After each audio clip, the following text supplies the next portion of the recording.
Nyemera ngo ikaze kuri platform yawe ikugezaho amasomo ya literature in English. N'amasomo yigishwa rero muri secondary school, cyane cyane hano tugiye kureba kuri senior 4. Rero ahangaha birareba senior 4 languages, abantu biga pathway ya languages, ndetse n'abariya biga art and humanities. Mwese iri somo rirabareba, niyo mpamvu rero mpisemo kuritegura kugira ngo ndibagezeho, kuko nzi neza ko ari ingirakamaro. Rero nk'ibisanzwe iyo tuvuze literature in general, ni ubuvanganzo bwaba ubw'ibintu byanditse cyangwa se byaba ibyavuzwe. Niyo mpamvu tugira icyo twita oral literature. Oral literature is a branch of literature or type of literature which is not written, which is transmitted by or through the words of mouth from generation to generation. So nukubera ngo ni literature, ubuvanganzo nyemvugo oral literature donc bwatangiye ubwo ni ubwa kera, bwatangiranye n'ikiremwa muntu nka Adamu na Eva, kuko Adamu na Eva nibo Bibiliya tubwira ko baremwe mbere. Noneho ngo Adamu niwe waje gutura igisigo umugore we witwa Eva, amubwira ngo urakara ko mu mara yanjye, urakagufwa ko mu magufwa yanjye. Urumva harimo twita isubirajwi, yego isubirajwi n'isubirajambo. Hanyuma rero nyuma y'uko havumbuwe inyandiko, hahise haza n'icyo twita written literature. Bishatse kuvuga ko what was spoken now can be also written. Ibyavugwaga bigaherekanwa ku magambo, ubu noneho bishobora kuba byahise bitangira guhita byandikwa. Yego ntabwo ari bishobora kuba, ahubwo byahise bitangira guhita byandikwa. Bya bisakuzo, ya migani miremire n'imigufi, bya bisigo byose bihita bitangira gushyirwa mu nyandiko. Rero niyo mpamvu oral literature ari iya pre-colonial Africa. Ni ukuvuga ngo iyi ni literature ya mbere y'ubukoloni bwa Afurika, mbere yo gukolonizwa n'abazungu. Nawe aha rero reka turebe, dufite hano tugiye kureba kuri pre-colonial African literature, niyo introduction kuri oral literature dufite. Hano batangira batubwira ngo, ndagira ngo uze kumfasha neza ukurikire iyi video witonze, hanyuma noneho urinde ugeza ku musozo, kuko iraza kukugirira akamaro gakomeye cyane kandi uzanshimira. Now let us proceed with our target. Tugiye kureba kuri pre-colonial African literature. So now nka reference rero murebe ku gitabo cy'umunyeshuri page ya 33, mukomeze mugere kuri page ya 34, ngira ngo turagendana. Hanyuma noneho ni igitabo cy'umunyeshuri cyo mu wa kane birumvikana cya literature. Hanyuma noneho rero namwe muragenda mubona ibyo turi kubigisha aho biherereye. Aha rero tugiye kureba kuri, birumvikana, kuri pre-colonial African literature, turi kuri iyo introduction ya oral literature. Hanyuma turaza kubasomera n'igitekerezo cy'ibimanuka cyangwa se ibivejuru, niba ariko turi buze kubivuga, cyitwa myth of Kigwa. Icyo rero kikaba ari igitekerezo cyo mu Rwanda, n'ahandi hose birahaba mu bihugu bigiye bitandukanye. Ariko iyo tuvuze myth ni uburyo bw'imyemerere abantu bagiye bahererekanya bashaka gusobanura uburyo ibintu dusanzwe tubona bishobora kuba byarabaye created cyangwa se bishobora kuba byararemwe. Urugero, iyo bavuze the creation of earth, nta muntu n'umwe wari uhari isi iremwa. Creation of human being, nta muntu n'umwe wari uhari umuntu aremwa, uretse gukora myth cyangwa se myth kugira ngo bagenekereze, basobanura abantu ko ibintu byagenze. Rero ntawamenya niba ari ukuri cyangwa se niba atari ukuri, gusa ni ukugenekereza. Reka rero uko maze kubacira ku mayange, twihute turebe. Before the colonization of Africa, the continent had a long history of literature. Hano barimo baratubwira yuko mbere ya colonization y'Abanyafurika, n'ubundi Afurika yari ifite amateka maremare y'ubuvanganzo. Most of the literature of this period was oral in nature. Rero literature yo muri iki gihe bavuga ko yari oral cyangwa se yari spoken, was not written. Ntabwo yari literature bandikaga, yari oral in nature. It was unwritten literature. Nibyo nari ndiho mvuga. which was passed down from generation to generation through memory and word of mouth. Yes, iyi literature rero yagendaga ihererekanywa ku magambo, ku munwa, ndetse no kuba abantu barageragezaga gufata mu mutwe, noneho ibyo ngewe menye nkazabibwira abandi, bityo tukagenda tubihererekanya. Niba nguciriye umugani, nawe ukazawucira abandi, abandi nawe bakazawucira abandi, bakagenda babihererekanya from generation to generation. The literature of this period includes folk tales, myth, legend, epics, animal stories, songs or poems, proverbs, riddles, tongue twisters. Hano ndashaka kubabwira iki nuko urugero rw'iyi oral literature yo muri icyo gihe baramutse banakubaje ngo give an example of oral literature, ndagira ngo utazatsindwa, uzamenye ko urugero rwa mbere uzatange folk tales, ni nk'imigani miremire, hanyuma utangemo icyo twita myth. Myth niyo turi buze kureberaho, kandi nababwiraga aho abantu bagenekereza uko ibintu byabayeho hanyuma bakandika. Hakaza legends, nabwo ni inkuru z'abanyabigwi.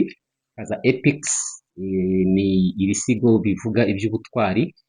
Animal stories, ni udukuru tuvuga ku nyamaswa, bakame n'ikiyoni n'iki byose. Songs, indirimbo. Or poems, ibi ni ibisigo.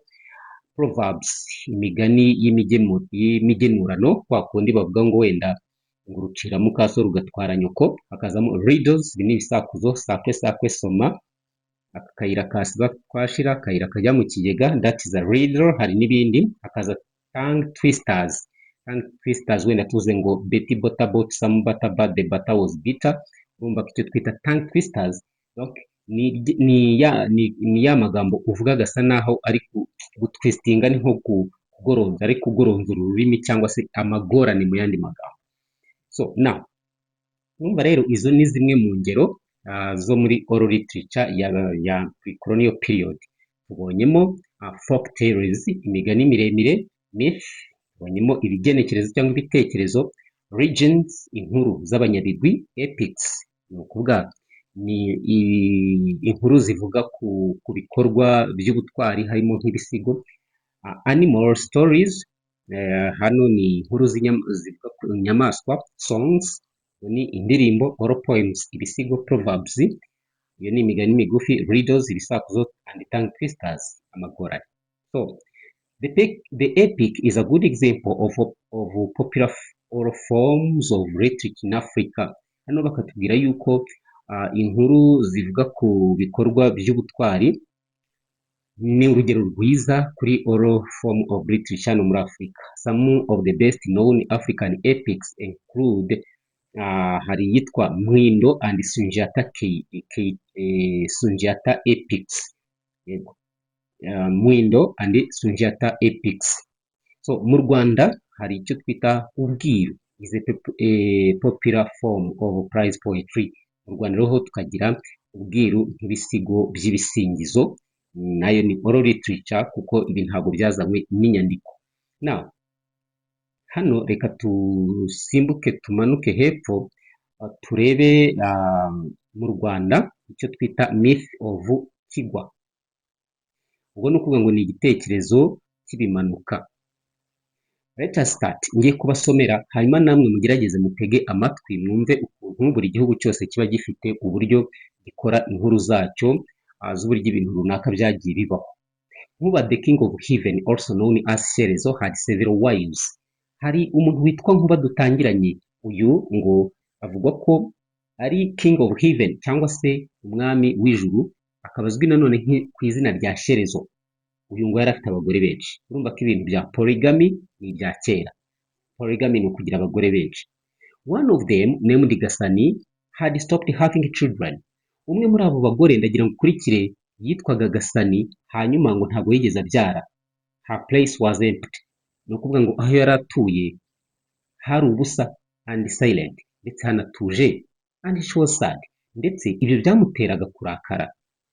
Nawe urabyumva, mu gihe urugo rutarimo abana se, urumva urusaku rwava hehe? Ntaho, kuko urugo rurimo abana barakina, ukumva ni ahantu nyine wumva ko hashyushye, abana bari gukina, bari yego. So one day, a seer named Impamvu came to her palace. Umunsi umwe rero haje kuba ni nk'umuprofeti cyangwa se uwo twakwita umuhanuzi. Ubwo araza, uyu akaba azwi ku izina rya Impamvu. She told the queen, you are about to have a baby boy. Yahise abwira umwamikazi. Queen ni umwamikazi, king ni umwami. Yahise amubwira inkuru nziza ati nubwo wihebye gutya, umenye ko uri hafi kubyara umwana w'umuhungu. How will that come about? Gasani replied, I have been childless for many years now. Ati rero jyewe ibi ndumva bidashoboka. Nsobanurira. Jyewe nabaye ingumba, nabaye umuntu utabyara imyaka myinshi kugeza n'ubu ngubu. I have been childless for many years now. Ahangaha urabona ko bakoresha icyo twita present perfect igaragaza ibikorwa byatangiye kera ndetse na n'ubu bikaba bikiriho. So abantu biga English ngira ngo ako nako mukamenyere. Urumva iyi nkuru neza neza irenda gusa nk'iyo muri Bibiliya aho marayika yabonekeraga Bikira Mariya, ubwo ni Gaburiyeli, akamubwira ko azabyara umwana w'umuhungu. Hanyuma noneho nanone n'indi nkuru imeze nk'iya Aburahamu ngira ngo na Sara. Ni Aburahamu na Sara muze kunkosora, aho Sara yari amaze imyaka myinshi atagira umwana, ariko akaza kubwira inkuru y'uko azabyara umwana w'umuhungu. Noneho Sara kubera ko yari amaze kwibera mukuru ari umukecuru, akavuga ati ibi ntibyashoboka kuko maze igihe kirekire ntabyara. Reka tuze twumve iyi nkuru uko yaje kurangira. You will have your baby and I shall get my reward. Hanyuma the seer cyangwa se wa muhanuzi aramubwira ati rero uko byagenda kose uzabyara umwana kandi ngomba guhembwa. What reward would you like? Hanyuma uyu mugore aramubaza ati ese ubwo ni umwamikazi, ati se noneho ni iki gihembo wifuza? All I ask is that you take me into your household as a servant and give me clothing and food and lodgings so that I can be on hand to give you further advice. Yahise amusaba ikintu kimwe, ndagira ngo gikurikire. Ntabwo ari ikintu kimwe, hari ibyo yamusabye ndagira ngo ubyumve. Yahise amubwira ati rero all I ask you is that you take me into your household. Ati icyo nkwisabira ni uko wamfata ukanjyana iwawe mu rugo nkajya nkora nk'umuja wawe, hanyuma byarangiza ukanyihera imyenda n'ibiryo naho kwirarira, kugira ngo njye mbone uko nkugira inama zisumbuyeho. Gasani took Impamvu in her service. Akanya birumvikana Gasani kubera niyo nkuru nziza yahise afata uyu muntu ahita amutwara. One fine day, Impamvu told her mistress, have a milk jug, igicuba, made from the sacred wood umurinzi. When it is ready, fill it with milk, and I will tell you what to do next. Yahise amubwira ati rero wowe ubwo umunsi umwe nyine warageze. Impamvu ahita abwira uyu mistress cyangwa se uyu mugore, aramubwira ati ngaho ufata igicuba, milk jug, igicuba gikozwe mu giti cyitwa umurinzi. Hanyuma noneho numara kugifata ucyuzuzemo amata, and I will tell you what to do next. Hanyuma ndaza kukubwira ibiri buze gukorwa nyuma. Iyi nkuru iraherera hehe? Ese aya mata n'ayiki? Iki gicuba biraza kugenda gute? Reka tuze turebe uko byagenze. Ndagira ngo ukomeze ukurikire gusa ntucikwe n'iyi nkuru, kuko iyo udasomye nta kintu umenya. Iyi ni literature yo mu Rwanda, n'ubuvanganzo bwo mu Rwanda muri senior 4 mu mwaka wa 4. Abantu biga indimi cyangwa arts and humanities, ibi murabyiga. Reka tugende. Now it is so happened that at that particular time King Shyerezo was planning to extend his empire by annexing some of the outlying areas. Noneho rero icyo gihe habaye igihe cyihariye aho umwami wa wundi witwa Shyerezo Nkuba yari ari apanga kwagura ubwami bwe, noneho akagenda yiyomekaho utundi duce twari turi hafi aho ngaho cyangwa se utundi duce two hanze. He convened his advisor and asked them to hold a divination session in order to indicate the best way of achieving this goal. Noneho yaje gutumiza umujyanama we, hanyuma noneho no kuvuga ni abajyanama be, hanyuma arababwira ngo bagerageze bakore ubufindo kugira ngo barebe ko ubwo ni nko kuragura kugira ngo barebe uburyo iyi gahunda cyangwa se umupango wo kugenda yiyomekaho utundi duce wazagerwaho neza. A divination bull was selected and prepared. Hanyuma noneho baje guhitamo ikimasa kirategurwa. Ese iki kimasa kiraza kutumarira iki? The diviners collected the royal saliva as divination seed. Hanyuma noneho baje aba diviners cyangwa se aba bapfumu baje kugira gute, cyangwa se abavumbuzi niba ariko turi buze kubivuga, baje gufata amacandwe y'uyu muntu, y'aba bantu b'ibwami nyine, hanyuma noneho bayafata nk'aho ari imbuto. Ibintu byo kuraguza, byo gutanga imbuto, tugenda tubyumva uko byagendaga. Fed it to the bull, ayo macandwe baje kuyatamika ikimasa, and they whispered the divination question into its ear. Hanyuma noneho abo bantu barangije bahita bongorera mu matwi y'icyo kimasa, bavugamo nyine icyo twita divination question. Ni ukuvuga ngo bahise bongorera mu matwi y'icyo kimasa ikibazo kijyanye n'ibyo bashaka kumenya. Then they put it into sleep, open it up, and proceeded to check the inner organs for signs. Hanyuma birumvikana baje nko kugisinziriza, ariko noneho barangije barakibaga, hanyuma baza kureba ibimenyetso byagaragaye bakurikije organe z'imbere cyangwa se bakurikije ibice by'imbere muri icyo kimasa. When the diviners had completed their readings, they went into the palace to give their report to the king. Hanyuma noneho ubwo aba bapfumu bari bamaze kurangiza akazi kabo, bamaze gusesengura, bamaze kwanariza neza ngo barebe ibimenyetso babonye icyo bivuze, bahise binjira mu nzu y'ibwami kugira ngo batangire uyu mwami bamuhe raporo. Ese iyi raporo imeze ite? Ibi bintu neza birenda gusa no mu gitabo cya Julius Caesar. Julius Caesar ni uw'i Roma, umujenerali gaheza. Uyu nguyu yari indwanyi karundura. Ngira ngo iki gitabo cyitwa Julius Caesar cyanditswe n'uwitwa William Shakespeare. Iki nacyo abantu mwiga literature mu cyitegure. Iyi ni play yo muri drama, ntabwo ari novel. So reka twikomereze kumve iyi report ese yari iri kuvuga iki. At that moment, the lady imam told the queen, go to the consultation area, take the heart of the divination bull and place it in the milk jug you have prepared.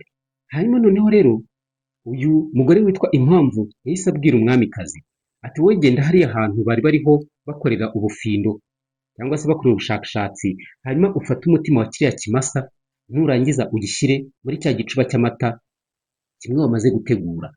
Ngira ngo ibyo murabyibuka. But make sure nobody sees you. Ariko ibi bintu ubikore wihishe kugira ngo hatagira umuntu n'umwe uguca iryera. Gasani did as she was told. Gasani yabyubashye, aragenda abikora nk'uko yabibwiwe. She brought the heart over, dropped it into the every 3 milk jug, fitted some woven knitting around it. Hanyuma yahise agenda kuko afata uriya mutima awushyira muri ya milk jug cyangwa se muri cya gicuba, arangije maze hejuru agerageza uburyo ari buhafunge neza, and suspended it above the turning gold table. Hanyuma arangije agishyira hejuru cyangwa se arakimanika hejuru ahantu hari ameza. Imam then recommended that the jug should be hidden away at all times and the queen should never let anyone come near it. Hanyuma impamvu yahise amutegeka, aramubwira ati, rero iyi jug cyangwa iki gicuba kigomba guhishwa kure ku buryo nta muntu, igihe cyose, ku buryo nta muntu n'umwe ugomba kucyegera.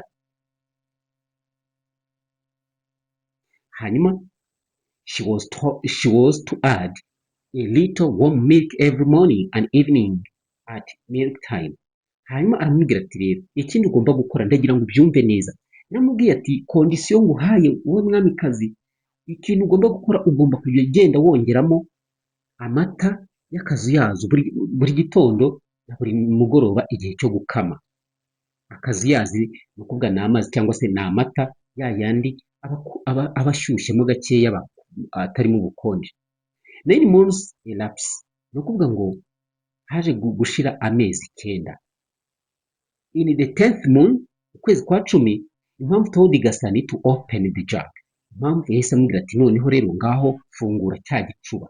Ese mu by'ukuri iki gicuba harimo iki?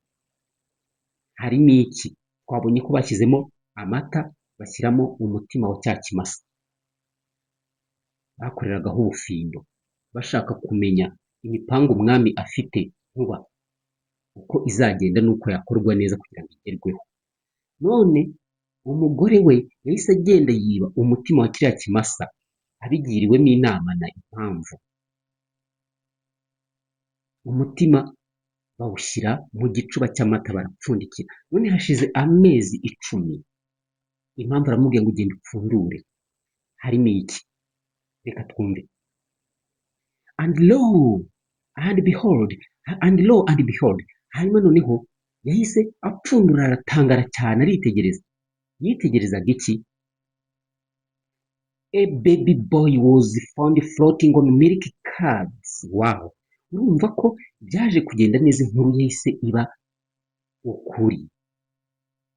A baby boy, umwana w'umuhungu basanze ari kureremba hejuru ya cya gicuba, hejuru ya ya mata. Ese mu by'ukuri koko uyu muntu birashoboka ko umutima w'ikimasa wavamo umuntu? Ibi nibyo twita myth, kugenekereza uko ibintu runaka byabayeho. Reka twikomereze turebe uko byaje kurangira. The whole household was alerted and all shouted out joyfully. Gasani yabyaye! Birumvikana abaturanyi bahise baza batangira gutera impundu bavuga bati rwose Gasani yabyaye. Gasani's baby is born. Gasani yabyaye ni kuvuga ngo Gasani's baby is born mu rurimi rw'icyongereza. Let all rejoice and make sounds of jubilation. Bahise bavuga ati rwose mureke twishime dutere impundu. Bisanzwe umubyeyi yabyaye impundu ziravuga. Gasani named her son Sabizeze, short for Saba Imana Zeze. Hanyuma rero Gasani yahise yita umwana we Sabizeze, bivuze ngo Saba Imana Zeze. Pray to the gods at their moment of favor. Bishatse kuvuga ngo senga Imana mu gihe cyayo cyo gutanga imbabazi. Senga Imana mu gihe cyayo cyo gutanga imbabazi. Nicyo Saba Imana Zeze bivuga. Little Sabizeze was indeed a gift of the gods, having been born of the heart of a divine bull, which had swallowed the seed of the king of heaven. It was a very beautiful baby. Noneho rero uyu Sabizeze yari impano y'Imana. Kubera iki? Kubera ko yavutse mu mutima wa cya kimasa bari gukoreraho ubufindo. Iki kimasa which had swallowed, ni ukuvuga ngo cyari cyaramize imbuto zaturutse ku mwami wo mu ijuru Nkuba. Aho ngaho turiho turumvikana neza. He was a very beautiful baby. Yari umwana mwiza cyane. A messenger went to the king Sherizo to announce the birth of his little son, but the king dismissed the news and sent the messenger away. Hanyuma intumwa yaje kugenda yerekeza kuri wa mwami Shyerezo kugira ngo imubwire inkuru nziza y'uyu mwana w'umuhungu, ariko umwami ntabwo yabashije kubyakira, ku buryo yahise avuga ati hoshi mwumve imbere mugende mujyane ayo makuru yanyu. Ibyo sinshaka kubyumva, ahubwo mwumve imbere. Icyo gihe rero iyo utabikoraga vuba umwami yashoboraga kubifata nk'agasuzuguro, wareba nabi Rwamukire ikavuza ubuhuha. Nimvuga Rwamukire uhite wumva ngo ni ishoka yabaga imanitse ibwami, yabaga yiteguye guhana cyangwa se kwica uwo ari we wese wasuzuguye umwami. On the 8th day, the king felt to come over and take his son into his arms and give him a name, as was the custom. In fact, he refused to have anything at all to do with the baby and his mother. Hanyuma noneho ku munsi wa 9, the king failed to come. Ntabwo yigeze aza kugira ngo afate uyu mwana amukikire mu maboko ye narangiza amwite izina nk'uko byari umuco. In fact, kubw'ibyo rero he refused to have anything at all to do with the baby. Ni ukuvuga ngo yanze kugira ikintu icyo ari cyo cyose yakora hamwe n'uyu mwana ndetse na nyina. And when his eyes insisted, he ordered them to have the child thrown away instead.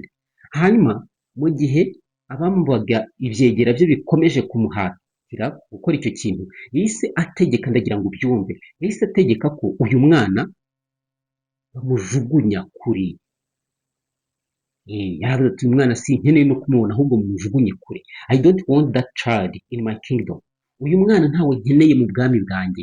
He said. Umwami yafashe umwanzuro byumvikana ko ari umwanzuro ubabaje. When Gasani and her servant, okay, reka mbanze nkubaze gatoya. Ari wowe uri umugore ukabyara umwana muri ubu buryo ukabona umugabo wawe ntashaka no kumwakira, wabyitwaramo gute?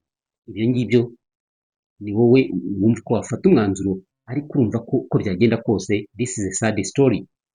When Gasani and her servant, the wise impamvu, heard that King Sherizo wanted the baby eliminated, they resolved to hide him away. Noneho mu gihe Gasani, ubwo ni wa mumama ndetse n'umugaragu we impamvu bumvise ko King Sherizo ashaka kwica uyu mwana, bafashe umwanzuro wo kumuhisha, baramutsimba kuri. Whenever the king would send his people over, the queen would be secretly informed and she would hide the child. Noneho ngo igihe cyose umwami yohereje abantu be, uyu mwamikazi yagiraga gute? Yahabwaga amakuru. Igihe umwami yohereje abicanyi ngo baze bica umwana, umwamikazi yahitaga ahabwa amakuru, hanyuma yarangiza umwana agahita amutsimba nanone. Ni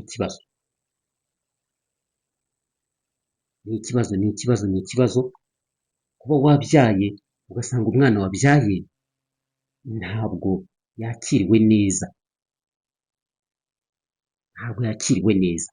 Reka dukomeze twirebere. As the child grew up, he became more beautiful and intelligent and was loved and admired by all. Igihe umwana yari amaze gukura, yaje kugenda aba mwiza kurushaho ndetse aba n'umunyabwenge, bityo abantu bose bakamukunda. News of the child's loveliness eventually reached the King Sherizo. Izi nkuru z'uko uyu mwana yakunzwe cyane byageze zigera kuri wa mwami Sherizo. Biragenda gute? Abantu bajyanye urugambo bati nyamara mwami nubwo umwana wamwanze, abantu baramukunze cyane. Lord, people would say, your son is the most beautiful boy in all your kingdoms. Hanyuma barangije baramubwira bati rwose mwami, umwana wawe ni umwana urusha abandi bose ubwiza mu bwami bwawe. Ubundi bakaba bakoresha handsome boy, ariko hano ndabona barakoresha mu beautiful boy, ariko reka twumve icyo bashaka kutubwira, tureke kwinjira cyane muri grammaire, gusa wenda hari nabyo birashoboka. Reka twikomereze. No one like him has ever been seen, but he persists and denying him. Baramubwira bati rero nta muntu n'umwe basa twigeze tubona, ariko umwami aranga arinangira, umutima wugira amabuye, umutwe arawufunga, aravuga ati oya, ibyo mwambwira byose. Did I not order that child be killed? Why is he still alive? Take him away and kill him. Yesu avuga ati ariko ntabwo mugira amatwi, igihe cyose nabwire ko uyu mwana mumuhiga mukamwica, ntabwo mwumva. Kubera iki uyu mwana gihari? Mumufate mumujyane kure mumwice. Iryo ni itegeko ry'umwami nanone.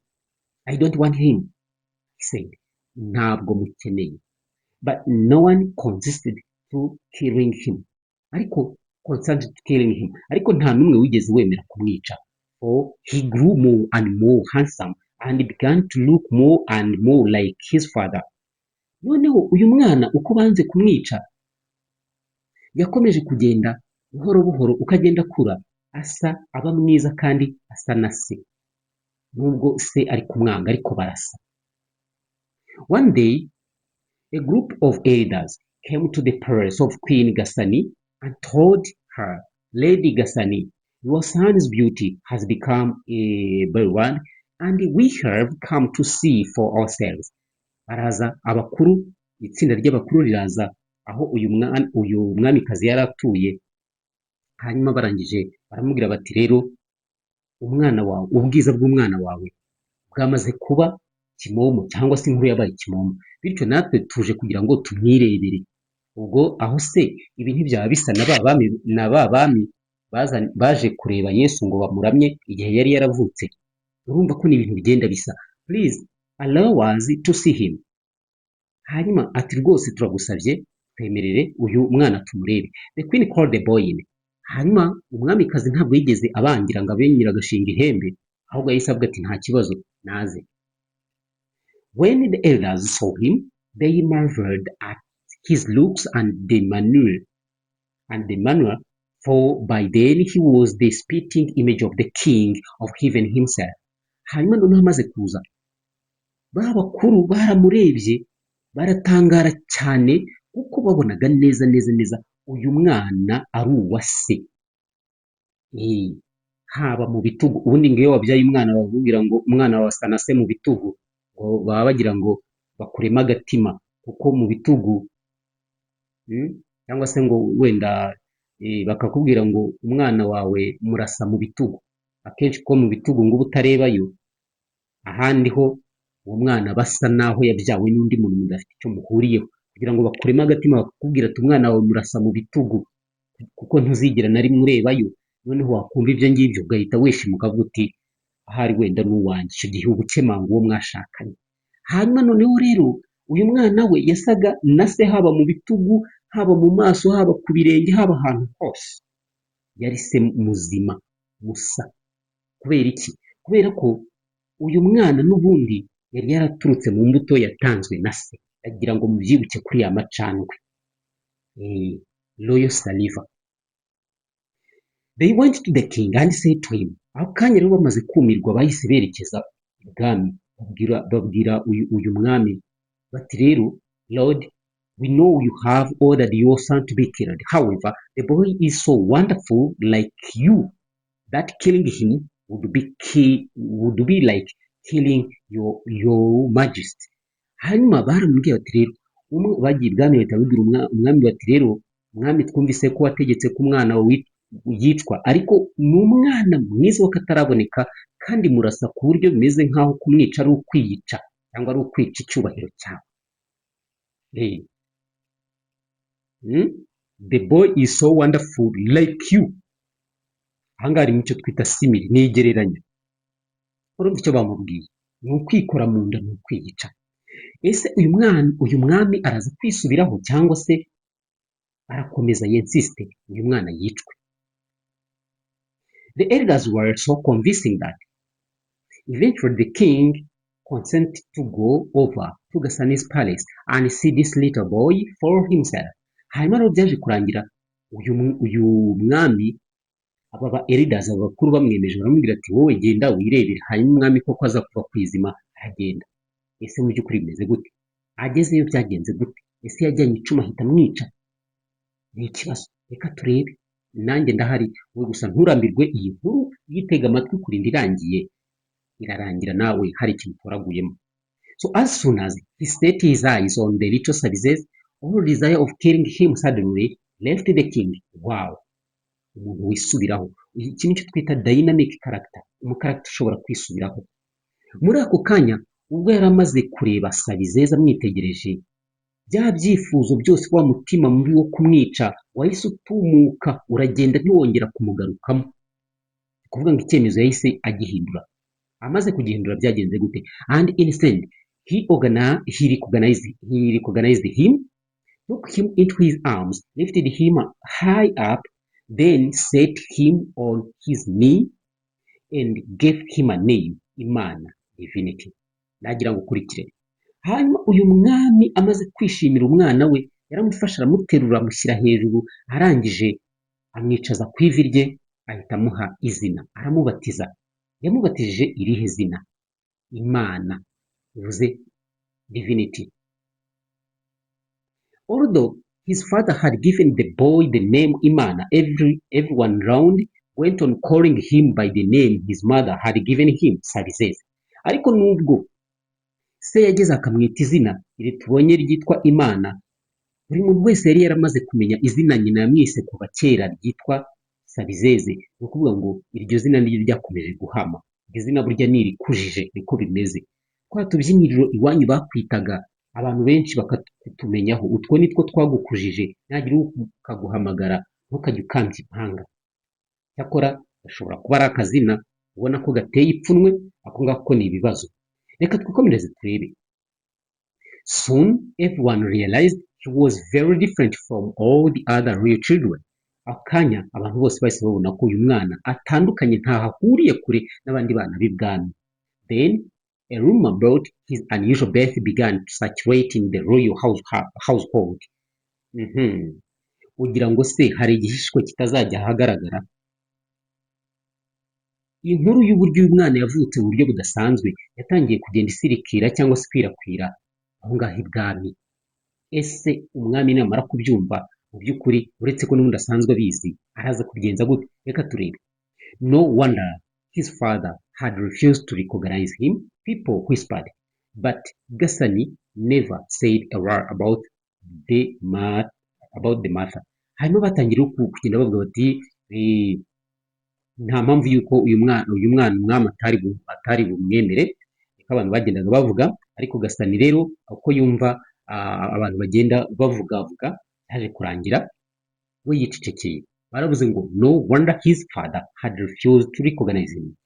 Years later, imyaka yaratambutse, however, Gasani's mother came to see her and inquired about her son's birth and the strange rumors she had heard. Hanyuma rero imyaka yaratambutse, nyina wa Gasani, ubwo ni ukuvuga ngo ni nyirakuru w'uwo mwana, yaje kurangira afashe umwanzuro nawe aza kwirebera umwuzukuru. Hanyuma atangira kubaza uburyo uyu mwana yavutse, ndetse atangira no kubaza ku bijyanye n'ibihuha yagiye yumva abantu bavuga. Then Gasani resolved to tell her the full story. Hanyuma Gasani yaje gufata umwanzuro, aravuga ati n'ubundi ntacyo naba nguhisha, ni wowe mama wambyaye uranzi wese, ntacyo naba nguhisha rwose, reka nkubwire inkuru yose. While the queen was recounting Sabizez's processing, one of his companions happened to overhear the whole story. Hanyuma mu gihe uyu mwamikazi ari kubara inkuru za Sabizeze ukuntu byagenze ngo avuke, umwe mu bantu bari bari hafi aho ngaho baje kurita mu gutwi, inkuru yose arayumva. He ran to his friend, yahise yirukanka asanga inshuti ye yari agiye kwibwira iki, and blurted the whole story out. Son of my lord, now I know why you are so different from the rest of us. You were born in a different way. You actually developed in a milk jug from the heart of a sacred bull which had swallowed your father's seed. Your mother found you swimming about in milk curds. Had her tell the story to your grandmother. Very strange indeed. Noneho ubwo urumva za nkuru zose uko byaje kugenda, yahise yumva ngo son of my lord, ni ukuvuga umwana w'umugabo wanjye. Ubu ngubu muri kubona asa naho uwo mwana yaragiye aravuga ati rero, ni ukuvuga ngo uwo muntu yaragiye atangira kuvuga ati rero, numvise inkuru ivuga ngo umwana w'umutware wacu, ndabizi wavutse mu buryo bugize gute, butandukanye natwe, wavutse mu buryo butandukanye pe. Mu by'ukuri wavutse mu gicuba cy'amata, uturutse mu mutima w'ikimasa. Iki kimasa cyari cyamize imbuto za papa wawe yari yatanze, yamacana. Hanyuma mama aza kukubona uri kureremba hejuru y'iki, ya milkadi cyangwa se ya cya gicuba cyari muri ya mata yari muri cya gicuba. Had her tell the story to your grandma. Ati rero mu by'ukuri ibi mbyumvise mama wari kuvuga iki, ari kuvuga inkuru, story to yes, ari kubwira inkuru nyogokuru wacu. Ni ukuvuga ngo nyine iyo nkuru yamenyekanye gutyo. So byari very strange indeed, ni ukuvuga ngo byari ibintu ubona ko bigize gute, biri strange cyangwa se bidasanzwe. When Sabizeze heard that, he became very angry with his mother and said, ubonye Gasani ngo arambyarura? Ni ukuvuga ngo uwo mwana, ndagira ngo clearinge neza, uwo mwana kuko iyo nkuru bayibaraga Sabizeze ataraho, ahubwo uwo muntu wumvise iyo nkuru yahise agenda yegera Sabizeze ahita amubwira ati burya bwose wavutse muri ubu buryo, nabyumvanye mama wawe. Noneho uyu mwana yahise arakara, aravuga ati ubonye Gasani ngo arambyarura? how can my mother disown me in this manner? Ubwo uyu mwana we ntabwo yari azi ko ari muri ubwo buryo yavutse, ahubwo amaze kumva ko yavutse mu gicuba cy'amata nawe byamunaniye kumwakira, ahubwo aravuga ati mama ubwo ngubwo aranyanze aranyihakanye, avuze ko atari we wambyaye, niyo mpamvu yaje kurakara. Yahise arakara. What a shame! Ahita avuga ati iki ni ikimwaro, I cannot stay here any longer. Ntabwo nshobora kuguma hano. Ubwo kubera ko yahise yumva ko ngira ngo atari uwaho ngaho. Ese yahise yivumbura aragenda, and he resolved never to return to his mother's house, but instead to leave home and go and settle as far as possible. Yahise rero ava muri urwo rugo aragenda ajya kure, to the farthest end of the father's empire. Yahise agenda ahunga ubwami bwa se ajya kure cyane, and beyond if possible. Yego. Sabizeze immediately began making preparations to leave his heavenly home. Hanyuma ubwo amaze gufata uwo mwanzuro yatangiye gutegura noneho kuva muri urwo rugo bavuga ko rwari nk'urugo rw'ijuru, heavenly home. He went into his room, aragenda ajya mu cyumba cye, took his bow and quiver. Yahise afata umuheto n'ibindi bikoresho bye, called his hunter dogs. Yahise ahamagara his hunter dogs, yahise ahamagara imbwa ze, Ruzungu and Ruguma. Hanyuma yahise ahamagara imbwa ze yitwa Ruzungu na Ruguma, ndagira ngo byumve neza, Suckling and stay up. Hanyuma he went into his father's smith, ahita agenda kwa aho papa we yacuriraga imyambi n'imiheto n'amacumu. Imiheto ntabwo bayicura, imyambi n'amacumu n'ibindi, and he took the royal hammer, Nyarushara. Ahita afata royal hammer, ni ukuvuga ngo ni inyundo y'ibwami yitwa Nyarushara, and a little fire from the furnace. Hanyuma arangije areba no mu ifuru cyangwa se mu ziko, afatamo n'umuriro. Ndagira ngo byumve neza ahantu ko byaje kugenda, ushaka gusubiza inyuma wongera ubyumve. Hanyuma none se ko yafashe izi mbwa agafata n'ibi bikoresho yarangiza agafata n'umuriro, yaje kugenda gute? Then he went to find his brother Mututsi. Yahise ajya gushaka umuvandimwe we Mututsi, uko byanditse gutya, and his sister Nyampundu, ndetse na mushiki we Nyampundu, and persuade them to come away with him. Hanyuma arabemeza aravuga ati rero nimuze tujyane.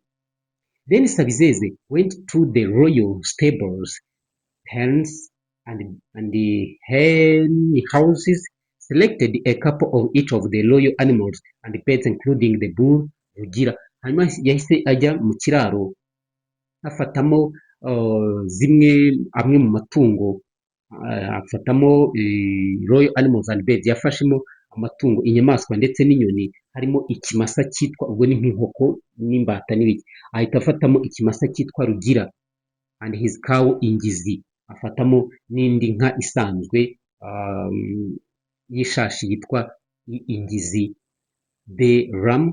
Arongera afata intama yitwa Mundende, and his sheep. Hanyuma arongera afata and his sheep Nyabuhoro. Yaje gufata intama yitwa Mundende ndetse n'indi yitwa Nyabuhoro, ubwo ni imfizi n'ishashi. The goats afata n'ihene Rugeyo, and his mate afata na ngenzi yayo, the rooster Mugambira. Afata rooster Mugambira, ni ukuvuga ngo afata n'isake yitwa Mugambira, and his hen n'inkokokazi. The white bird Inyange, aza gufata n'inyoni yitwa Inyange, and his mate ndetse n'iyayo, and many others, afata n'ibindi. His pygmy aid the camp. Hanyuma ubwo yahise abijyana nyine hehe, hanyuma ahita abijyana ahantu arakambika Mihwabaro, and his wife joined the party. Hanyuma witwa Mihwabaro n'umugore we baraza bajya muri ibyo birori. They drove the animals and the birds out of the gate. Hanyuma barangije bahita bashorera izo nyamaswa n'izo nyoni, barazisohora hanyuma to a spot which Sabizeze had identified. Hanyuma bazerekeza aho Sabizeze yari yarateguye. Then using the hammer he made a hole in the ground. Hanyuma afata ya nyundo ahita ayikubita hasi hacika umwobo. Ndagira ngo ubyumve neza. Myth yafashe ya hama cyangwa ya nyundo Nyarushara ayikubita hasi hacika umwobo, pushed the animals and birds through it and then followed on with his companions. Hanyuma bose ahita afata za nyamaswa n'inyoni y'amatungo yose n'inyoni, hanyuma ahita abinyuza muri uwo mwobo, ndetse nawe arabikurikira n'abo yari yahisemo ko bagomba kujyana. At that time the hammer Nyarushara fell from Sabizeze's hands, spun down and landed in the northeast of Rwanda. Hanyuma noneho ngo byaje kurangira ya nyundo Nyarushara icitse, uyu Sabizeze iva mu biganza igwa hasi, irangije ngo iragenda igwa muri northwest of Rwanda, causing a great commotion. Hanyuma ngo iza guteza ikibazo, which rocked all the surrounding areas. Hanyuma ngo byaje gutuma uduce twose dufungwa twari tuhakikije. It fell at the foot of the volcano Muhabura. Hanyuma ngo iyi nyundo yaje gukora ibitangaza, iragenda igwa munsi y'umusozi cyangwa w'ikirunga cya Muhabura, where it made a great depression which later filled with water. Okay, the party touched down on large rock named Ikinani in the province of Mubari. Ni ukuvuga ngo rero abantu baragiye baragenda bagera ku rutare runini rwitwa Ikinani muri province ya Mubari, to the northeast of Rwanda. After their landing, nyuma y'uko bahageze, the heathen exiles began to explore their new surroundings. Hanyuma noneho abo bantu bari bahunze bavuye mu ijuru, muri rwa rugo bitaga ngo ni mu ijuru, abo bantu, iyo groupe byaje kugira gute, batangiye kugenda bareba bagenzura noneho uduce dukikije aho hantu. They found comfortable shelters under the rock. Hanyuma baje rero guhita bubaka icyo twakwita ni nk'amacumbi under the rock, munsi y'urwo rutare rwitwa Ikinani. It lit two fires, bacana imiriro ibiri, one for themselves and another for their animals, and settled in. Hanyuma rero bacana amaziko abiri cyangwa imiriro ibiri, umuriro umwe wabo, ndetse bacana n'inyamaswa. A rock promontory was in a clearing surrounded by dense forest. Ni ukuvuga ngo rero iri shyamba uru rutare rwari rugize gute, rwari rukikijwe n'ishyamba ry'inzitane. There appeared to be no people around apart from the forest animals. Bigaragara ko ngo nta bandi bantu babaga bari hafi aho uretse inyamaswa zo mu ishyamba.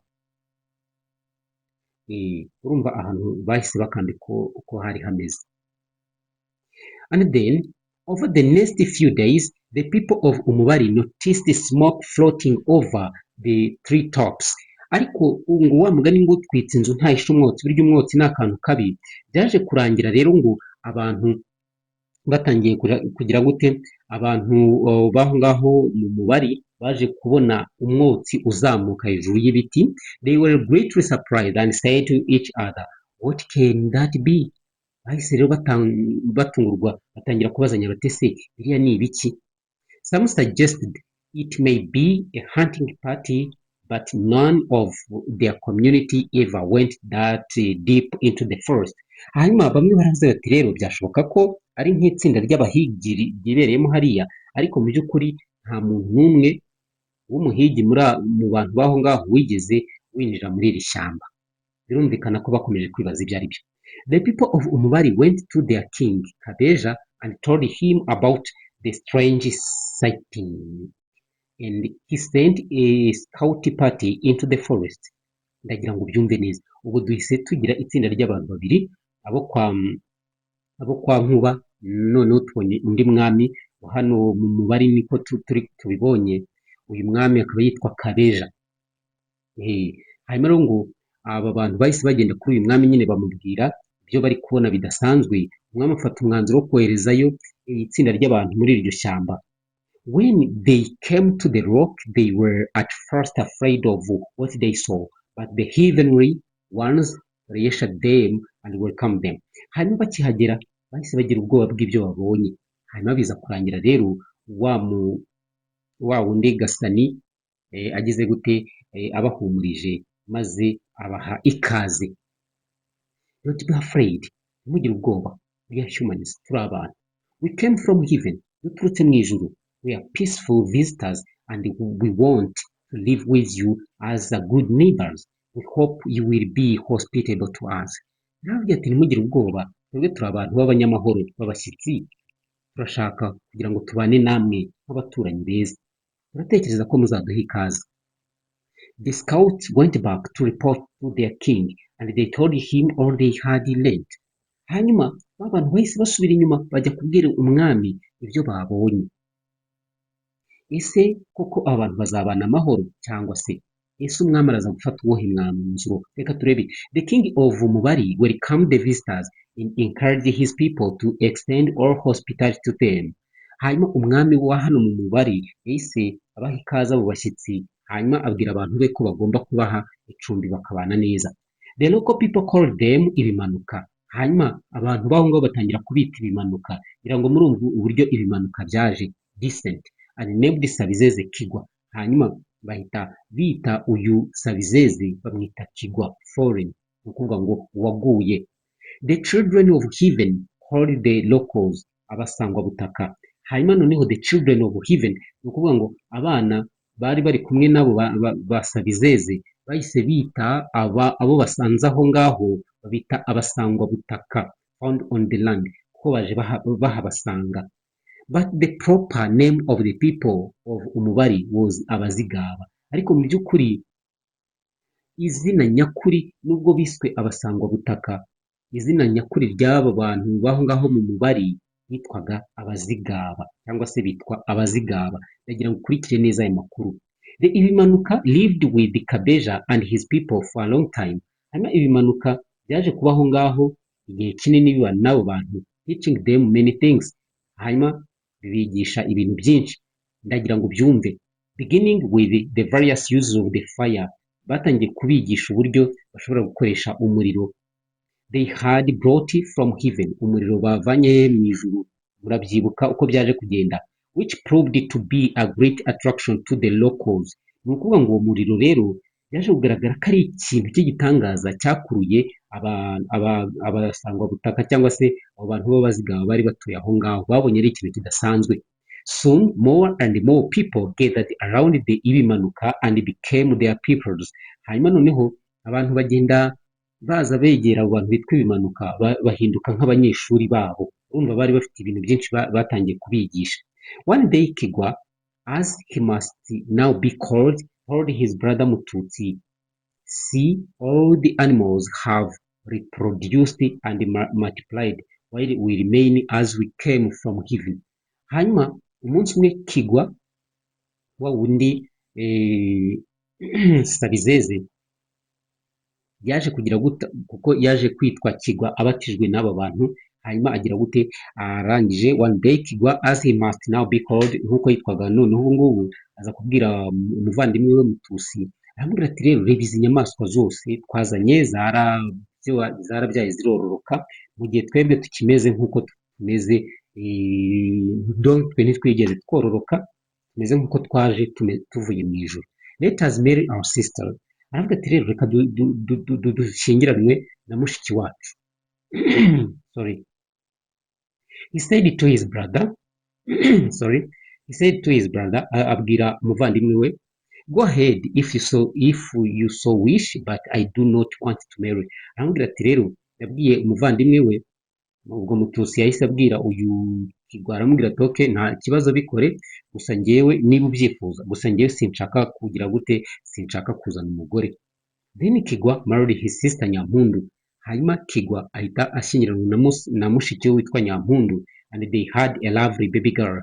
Baje rero kubyarana umwana mwiza cyane, whom they named Sukiranya. Baza kumwita Sukiranya. Later they had a son and they named him Muntu. Hanyuma nyuma baza kubyara umwana w'umuhungu bamwita Muntu. When Sukiranya had grown into a beautiful young woman, Kigwa suggested that his brother marry her. Hanyuma Sukiranya igihe yari amaze kuba inkumi nziza cyane, Kigwa ubwo ni Sabizeze aza kubwira umuvandimwe we ati rwose wamushatse ukamugira umugore, for it was not proper that he should remain single and childless. Hanyuma kubera iki? Kuko yaramubwiraga ati ntabwo ugomba kuguma uri ingaragu hanyuma ngo ube nta mwana ufite. Ese byaje kugenda gute? My brother, you have now been single and childless for a whole generation. Aramubwira ati rero umuvandimwe wanjye, ubwo ninde? Ni Kigwa ukibwira uwo muvandimwe we. Aramubwira ati dore wabaye ingaragu igihe kinini nta n'umwana ugira. Now that our beautiful daughter Sukiranya is grown up, why don't you marry her? Why don't you marry her? Aramubwira ati none se niba uyu mwana wacu witwa Sukiranya amaze gukura, kubera iki utagira gute? Kubera iki utamugira umugore? What? Marry my own nice? Never. Aramubwira njyewe mfate umwisenge neza ngira ngo yego wanjye hanyuma mugire umugore? Atereka ariko ibyo ntabwo byabaho. I will tell you how we can resolve the issue. Go over across the valley and settle on that hillside opposite ours.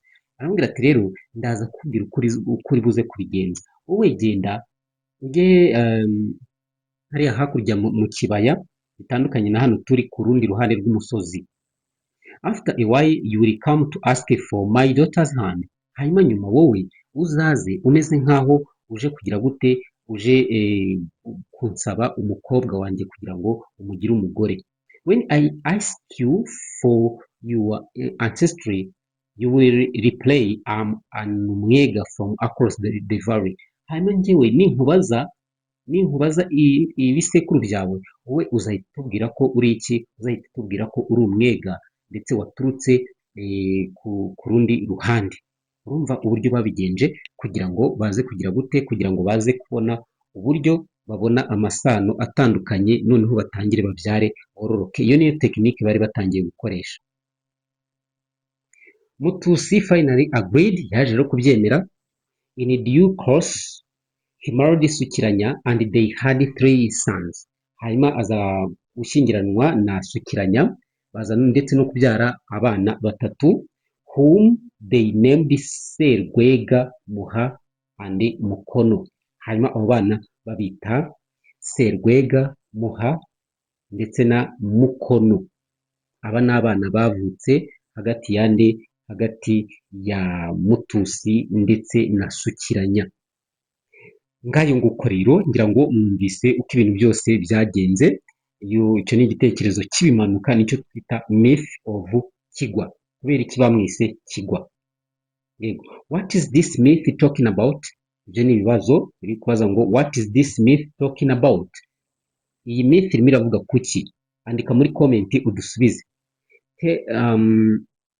Why is there need to write a myth today?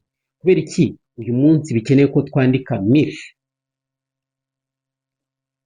Kwandikira muri comment. Myth usually have a supernatural dimension. Myth muri rusange isa naho ziba zifite inkuru zidasanzwe. What aspect of this story relate to the supernatural? Ese mu by'ukuri usomye iyi nkuru ni ibihe bice ubona ko bikubiyemo inkuru z'ibintu bidasanzwe? Describe the character of Kigwa. Ni ukuvuga ngo gira icyo uvuga ku byaranze uyu mukaragita witwa Kigwa. Ubwo uratwandikira muri comment. Gasani muri comment nabwo twandikire andi impamvu. So thank you so much. Nari ngize ngo rero turebe uburyo kwigira hamwe iyi myth, turebe icyo isobanuye, hanyuma noneho turusheho kugenda dusobanukirwa. Hanyuma hari ikindi kibazo kivuga ngo what does this story reveal about the political organization of the pre-colonial Rwandan society? Niki iyi story ihishura ku bijyanye n'imiyoborere ya mbere y'ubukoloni mu Rwanda, muri sosiyete nyarwanda? From what you know about short stories, what features of the short story genre are shared with this myth? Hanyuma umaze kumenya short story icyo ari cyo, ni ibihe biranga short story muri iyi myth twasomye? Make a list of the non-English words in this story. Ati noneho tanga liste y'amagambo atari ay'icyongereza muri story wabonye. What do you think is the importance of retaining them in the translated story? Uratekereza ko ari akahe kamaro ko kuyagumana muri story yahinduwe mu cyongereza? Although this is an example of an oral literature test, it has the potential to perform the same functions as written literature. What function do you think this story can perform in the modern Rwandan society? Hanyuma haza ikibazo kivuze ngo nubwo uru ari urugero rw'ubuvanganzo nyemvugo oral literature, it has the potential to perform the same function. Ni ukuvuga ngo ifite nanone ubushobozi bwo kubarwa nk'aho ari written literature. Ese what function do you think this story can perform? Ni akahe kamaro utekereza ko iyi story ishobora kumara mu Rwanda rw'uyu munsi? So now, although the oral literary tradition belongs to the pre-colonial times, it must be remembered that oral literary forms continue to flourish in African today. Rero ngo nubwo iyi oral literature bavuga ko ari iya mbere y'ubukoloni, ariko tugomba kumenya ko n'uyu munsi iracyakomeje kugaragara cyane muri Afurika. For example, performance of oral tales are featured on radio, kubera ko n'uyu munsi uzumva inkuru z'ubuvanganzo nyemvugo nk'imigani ku maradiyo, ku mateleviziyo and in film, ndetse no mu mafilime. African schools continue to teach oral literature and students often engage in storytelling and oral performances in their schools. Ndetse n'amashuri yo muri Afurika aracyigisha oral literature, ndetse n'abanyeshuri bakagira ibyo bakina ku mashuri bigamo. Reka rero ngushimire cyane wakomeje kubana natwe, nakagaruka. Niba washimishijwe n'iyi nkuru twandikire muri comment. Stay in touch, we love you so much.